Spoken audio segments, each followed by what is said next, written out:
I'll get started and open up to questions for William Karlsson on the left, Max Pacioretty on the right. Media can raise their hand below if there's any questions. We'll start with Jesse Granger from The Athletic. Hey, from Max, what do you think has made you guys work so well in these last couple games?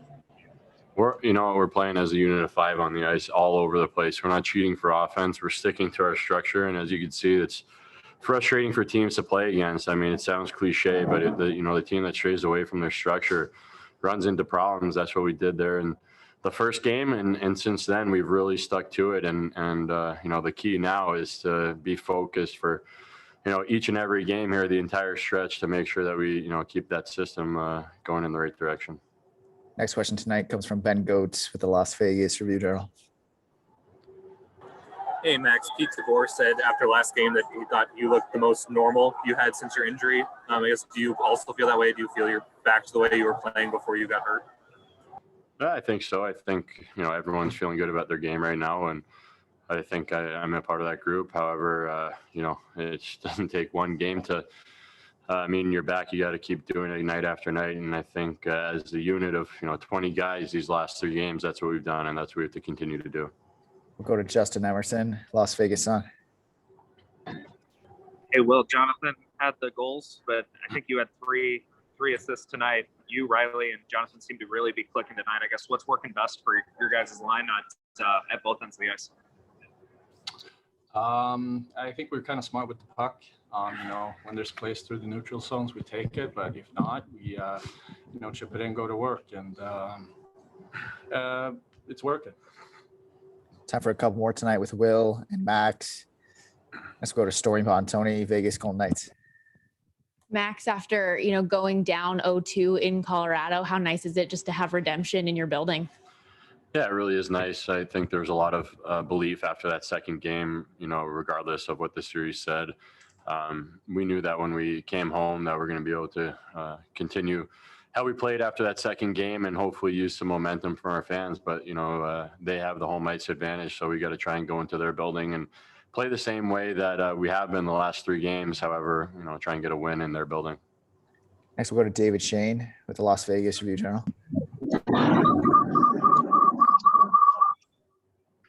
Sorry, feedback. William, just on the first goal, did you feel like maybe they stopped, like they thought it was a goal, and just were you able to kind of continue to play there? Is that what happened? Yeah, I think so.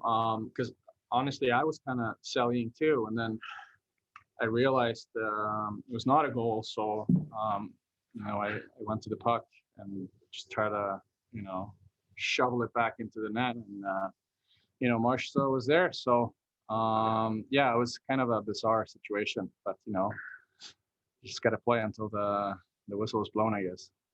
Next, we'll go to Chris Matthews, Channel 8, Las Vegas. Can I ask both of you guys? I know a lot's been said about the home ice through the years, just how excited the fans are and so forth with the hat trick tonight, and just the emotions, the enthusiasm, the screaming, and all that. Just how much do you really feed off that energy, and how much does it realistically help?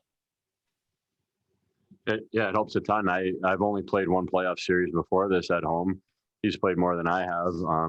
And I just knew that, that San Jose series from 2 years ago was, it's just a game changer coming to home and playing in front of our fans and being able to use momentum and ultimately bury teams. And we knew that, people always make the saying or say the saying that you're never in trouble till you lose at home. And we knew that we'd come home and we'd have a big advantage playing in front of our crowd, especially at full capacity. So, it's a real thing, and people talk about it and use it as a cliche, but it's a real thing, especially not in our building.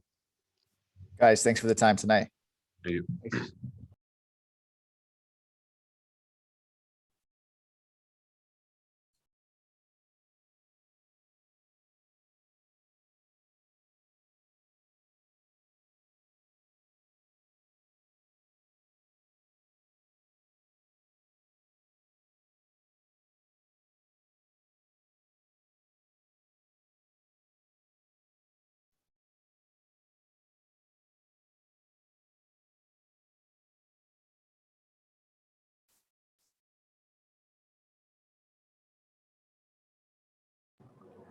Now open to questions for Jonathan Marchessault there on the left, Patrick Brown on the right.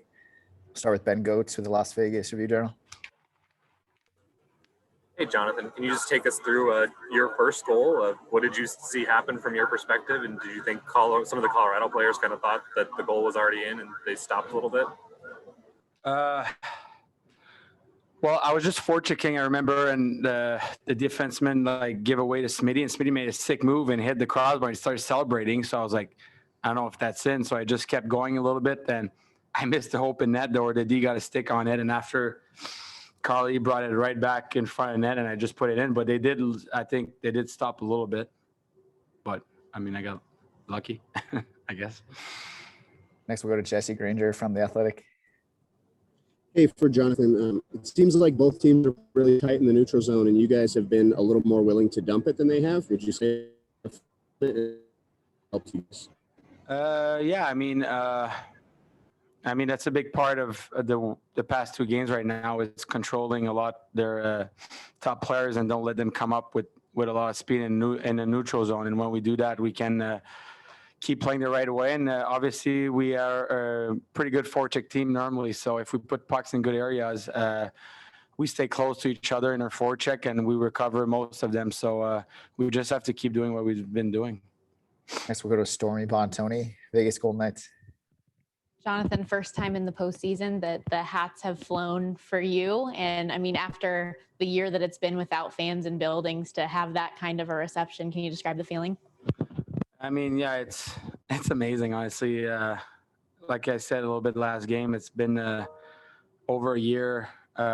We've waited for the fans to come back and be loud again at the Fortress, and it's been a real treat. And we definitely feel the energy when we get out there. And obviously, we got to keep going. And we're on a mission right now, and we're just focusing on Game 5 and bringing it back to Vegas and be in a good spot.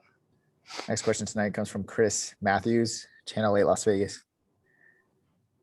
Jonathan, can I ask you a little bit to expound a little bit more on that home ice advantage and that it is a real thing? Is it a real thing? 18,000 plus, just crazy loud screaming. How much of an advantage is that really to you guys? Yeah, it is a big advantage. I mean, when we start rolling, we get the first goal and the second goal, and the crowd gets into it. Everybody gets goosebumps, and it's been great. And I mean, the last change it's huge. Like, look at the way Stevie, Patch, and Stoney, they played against the best line in the NHL, and they've done an amazing job. And they keep producing while they're doing a great job against those top three guys there. So it's a big advantage. But next game, it might be a different matchups. And as a group, we got to answer the bell and just get the job done. Next, we'll go back to Stormy Bontoni, the Vegas Golden Knights. Patrick, just as a team, as going down 0-2 in the series, and then to be able to have redemption at home, just how nice is that as a team to know that you guys are not only competing with this team, but you've been better than them here? Yeah, we've got a confident group, and after that Game 2 loss, we knew that we played really well, and if we kept doing that, we could definitely play with this team because we showed it that whole game. So I think we did that these past two games, and we got to continue to stick to our game so that we can win the next two. Next question tonight goes to Justin Emerson, Las Vegas Sun. Hey, Patrick, after your goal, there were a couple of reviews. So I'm curious, one, how did that goal feel to get it in there at the end? And then two, how did it feel to get to celebrate it 3 times? Yeah, that was a little nervous waiting for that one. I was really hoping it would go our way, but after the review, it looked like there was a pretty good chance, but I was just pumped. Will and Revo made a great play up the ice, and I was able to finish for them, and they were able to celebrate 3 times too, so that was fun. Next, we'll go to David Shane with the Las Vegas Review Journal.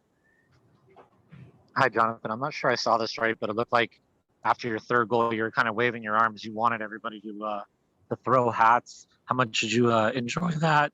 How much were you wanting everybody to chuck their hats on the ice? Yeah, it's always a good feeling, but I was just happy to get it's a pretty good lead at 4-1 in the third period. So I was really happy for that. And it was a great pass from Smitty and a good forecheck from Carl and Smitty there. So it's been, obviously I was really happy. And, but I mean, at that point of where we're at as a team, night in, night out. It doesn't matter who scores or everything. It's if we win as a group, that's the most important. And we prove that we can play against the best team in the league. And we're on a mission right now, and we just have to keep going and focus on Game 5. Final question tonight for Jonathan Marchessault and Patrick Brown goes to Jesse Merrick, Channel 3, Las Vegas.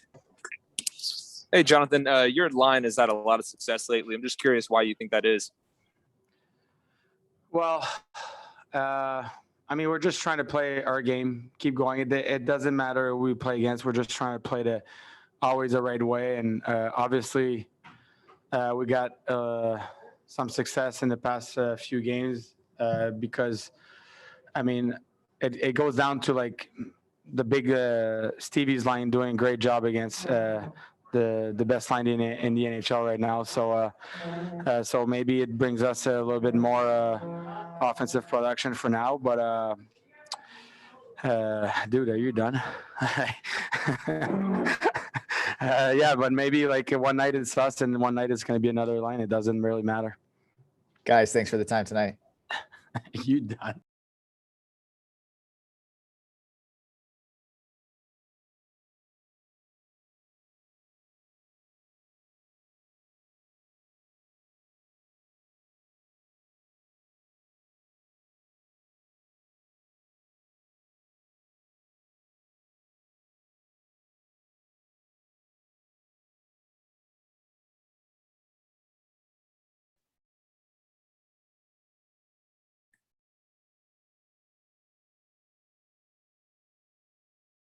I got it back. We'll take a few questions now for Mark Stone on the left, Marc-Andre Fleury on the right. We'll start with Ed Graney, Las Vegas Review-Journal. Mark Stone, to forecheck into pressure like you guys have is one thing for stretches, but to continue to be relentless like this for that many periods, can you talk about the work it takes to continue to do this for such long stretches? Yeah, it's that's what it takes to win. So, you have to continue to put pressure on their defense. We're trying to make them come 200 feet to get a scoring chance. I think in game one, we didn't do a great job of that. We kind of a little sloppy and let them kind of freewheel. If you make them come 200 feet and they get a great chance and they score, if Power makes a great save on it, you kind of have to tip your cap. But when you're forechecking the way we're forechecking, forcing them to make plays to beat us, that's when you're playing your best. Next, we'll go to Jesse Granger with The Athletic. For Mark Stone, can you talk about the job Alex Pietrangelo did tonight, especially avoiding from that and quickly making your lives easy? Sorry, I lost, cut out a little bit there. Can you just talk about the job Alex Pietrangelo tonight, especially avoiding that pressure from their forecheck and getting the puck to you guys quickly? Yeah, he's, you're starting to understand, why the addition was made. He's playing big minutes. He's really calming influence back there for everybody. He's hard to forecheck. Between him, Theo, those are two hard guys to forecheck. They're making really good plays, transporting the puck for forwards, and that's been the importance for us to get our forecheck established is the transition game from our defense. Then it's not just Petro, not just Theo. Everybody's doing a great job of making quick and simple plays, and that can get frustrating for other teams. So, but we'll regroup after tonight and be ready for Tuesday. Next, we'll go to Willie Ramirez, Associated Press. For Mark Stone, after the team fell in a 2-0 deficit after the first two games, you said that the series isn't over or you're not out of a series until you lose at home. Did you foresee how easy it's been for this team to sort of dominate? It's never easy. We're playing the President's Trophy winners. But at the same time, I think we gave them a little bit too much respect. Obviously in game one, I kind of sat back or just kind of dipped our toe. And I think after, the first period in game two, we realized we can play these guys.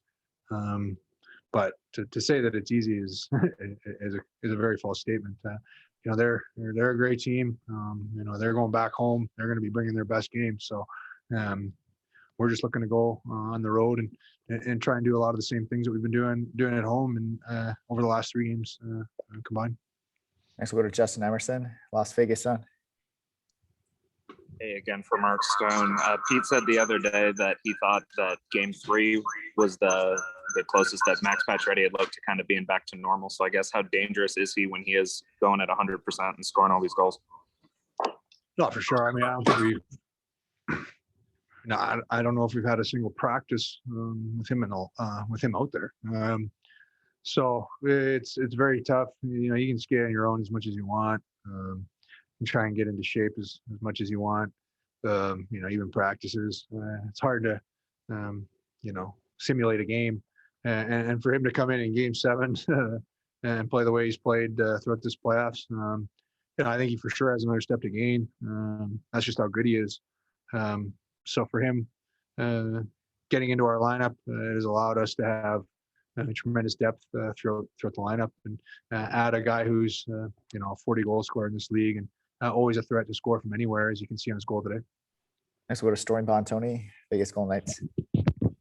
Marc-Andre, just building off a few things that Mark said earlier, obviously going down 0-2 in this series, it's a long series, there's a long way to go, but to be able to have the offense in front of you and get redemption at home, what does that mean?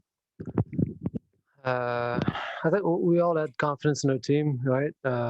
It's always tough going down 2-0 in a series, but we all knew that we could come back, right? We could make it. And at the Game 2, we played very well. We could have won that game, and definitely that was a tough loss, but I thought everybody battled back right in that third period for Game 3 here. And it's such a good feeling in front of our fans to get that win. And again, tonight, everybody played a great 60 minutes, from start to finish, where the team was awesome. And so we're just gonna keep it coming. Next question tonight comes from Ben Goetz, Las Vegas Review Journal. For Marc-Andre, you just said it right there that you guys got to keep it going. I guess what are the keys to doing that now on the road? I keep playing fast, keep playing simple. Keep, like Mark was saying, our forecheck's been awesome. Our power play has been good, Mark's, he didn't take too much credit, but his line's been playing great in front of the big line too, right, with McKinnon and Neskog and Rantanen. So they're a big part, to shut them down, and they're getting some chances, scoring some goals, and I think we just got to keep putting in the work for 60 minutes, for the next game, and should be in good shape. Take 2 final questions tonight from Mark Stone and Marc-Andre Fleury. Next one goes to Chris Matthews, Channel 8, Las Vegas. Marc-Andre, can you talk about, you've seen it from the very beginning, just and everybody talks about the crowd advantage that the Vegas Golden Knights have. Can you talk to me about how real that is and how much 18,000 plus kind of actually does give you that home ice advantage, maybe more than any other arena? I think it's awesome. It's so much fun. And I think you could see last game, once we got to tie up the game at 2, right? The building was going nuts, and I feel like it gave a lot of a boost to our team, and we just kept coming, and we scored a 3rd goal, and felt like the roof was coming off. It was it's such a good feeling. It's so much fun to play those games, and like you said, I think the crowd gives us sometimes a little energy, a little giddy up, and makes it a lot of fun. Last question tonight from Mark, and Mark goes to Brian Blessing, Vegas Hockey Hotline. Mark Stone, Pacioretty gets the wrist shot, Marchessault gets the one-timer, but the crash in the net, living in the crease, Brown punches one in, Marchessault was living in the crease. What's the mindset of the group to get down low in Grubauer's grill a little bit and be in that dirty area? Yeah, I mean, he played really well, his first 3 games. We wouldn't say he was getting in our heads, but we were kind of fighting it a bit just to score goals. And you look at the last 2 we scored in Game 3. You got guys in front of the net and tips and sticking with plays. And it's the same tonight. Our first goal, guys just stuck with it, found a way to and to find rebounds. And yeah, I mean, we're getting our chances, but it's about getting second and third looks. And we got to find ways to keep getting to the net and getting those loose change, because he makes a lot of first saves, as most goalies in this league do. But it's the second and third opportunities that those are where you're going to capitalize. Thanks, guys. Thank you. Thank you. Good night.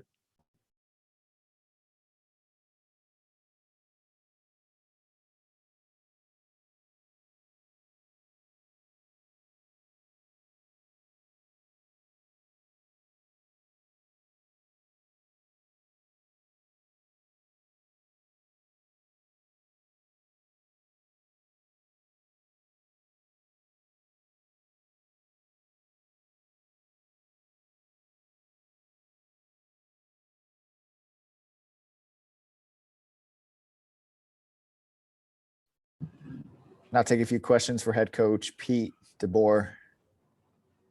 We'll start with Ed Graney with the Las Vegas Review Journal. Ed? Hey, Pete, Stone talked a little bit about this. To forecheck and pressures you have, it's one thing to do it for some stretches, but the relentlessness you've done for the last 8 periods, how tough is that in terms of working like that to keep it up?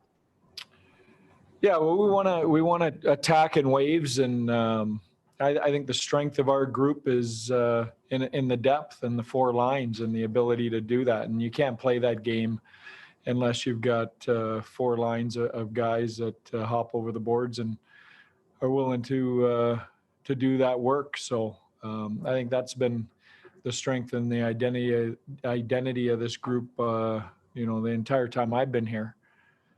Next, we'll go to Justin Emerson with the Las Vegas Sun. Hey, Justin. Hey, Pete. I just wanted to ask, it seemed like they really wanted to carry the puck into the zone and not really dump it, and that you guys applied that pressure at the defensive blue line. Is that what you saw too? And could you touch on that, or maybe correct me if you saw something different? Well, I mean, there's a lot going on. They're a highly skilled team, and like I've said before, if we're not detailed and we don't execute, they have the ability to swamp us like they did in game 1, and like they did in the Tahoe game, and like they've done at other points. So I think our detail and execution has been really good since game 1, and I think we feel good about our game. Next question tonight comes from Ben Goat, Las Vegas Review Journal. Hey, Ben. Hey, Pete, you have to talk about how good of a season Jonathan Marchessault is having for you guys. How nice is it to see him get rewarded with a hat trick there? Yeah, he plays so hard. I mean, the huge goal the other night and then 3 tonight. What do you say? I think that line, I remember during the season, them having some moments where they always play well. They always play hard. They're always defensively responsible, but the puck wasn't going in at different points for them. And, they've stuck with it, and they've gotten hot at the right time, and they look unstoppable right now. Next question tonight goes to Stormy Bontoni, Vegas Golden Knights. Hey, Stormy. You talked the other day about using those first 2 games as fuel. How rewarding is it now to have that redemption at home and have the series tied up going back there? Yeah, it feels good, but we still have a lot of work to do. Obviously, it's only 2 wins, and we have too much respect for Colorado and their game and what they're able to do and some of their players. So we know there's still a lot of hill to climb, but really proud of how we responded to how this series started. We were put in a tough spot, and partly by our own doing, by going 7 with a real tough Minnesota team. But that game 1 was a tough turnaround, and we didn't roll over at that point. We kept we knew we could play better, and we played really well since then. We'll go to Jesse Granger, The Athletic. Hey, Jesse. Hey, Pete, can you talk about Alex Pietrangelo's effort tonight? Maybe not just defensively in the hard minutes he's playing, but also what he's doing with the puck. He had a nice look off on Marchessault. Yeah, you know what? He's been awesome. He has the ability to raise his level at really important times of the game against the best players. He had a shot block on the penalty kill. I think it was early in the third when the game was still fairly close. He's doing it all for us. And, you know, I think people look too much at the points. His game is about so much more than just points. The way he escapes pressure and breaks this out, and you know, a lot of the intangibles he does. I think he's been just fantastic. Time for 3 more questions tonight with Pete. Next, we'll go to Willie Ramirez with the Associated Press. Hey, Willie. Hey, Pete. I remember back in the regular season when Colorado was here, we talked about diversity and winning different ways, and you stressed that it was important for playoff hockey. Last 2 games, you've seen physicality, resiliency. Tonight, the offense breaking out. Are you starting to see what you stressed during the regular season here in the last couple of games and maybe over the last 8 periods? Well, it was nice to score some goals tonight. You know, I think our group got rewarded for keeping the relentless pressure on Colorado that I think we've been putting on them for 3 games. You know, both physically and with the puck. So we just got to continue to do that and hope that that we can still, you know, we can stick enough pucks in the net every night to win. So we don't want to change anything. Again, we've got tremendous respect for that team over there and their ability to bounce back and turn a game around quickly and a series around quickly. So we've got work left to do, but you know, we like where we're at tonight. Time for 2 more questions. Next, we'll go to Jesse Merrick, Channel 3, Las Vegas. Hey, Jesse.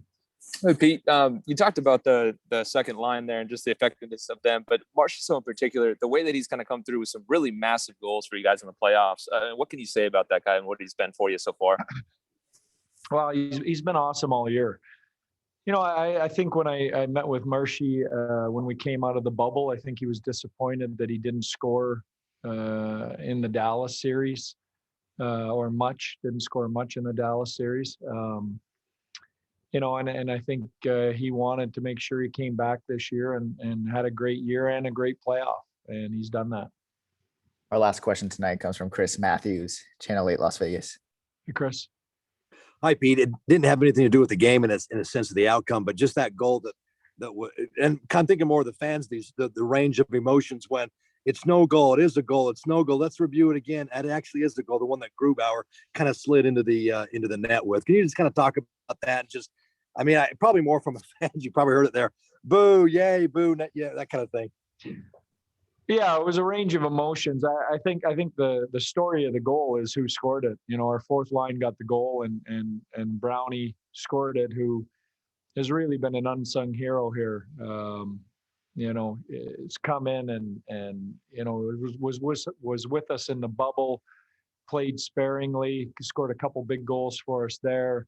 Came back this year, you know, had a major injury that he worked really hard to make sure he was back for the playoffs for us. And you know, big goal for him and our team, and couldn't happen to a better soldier for us. Thanks, Pete.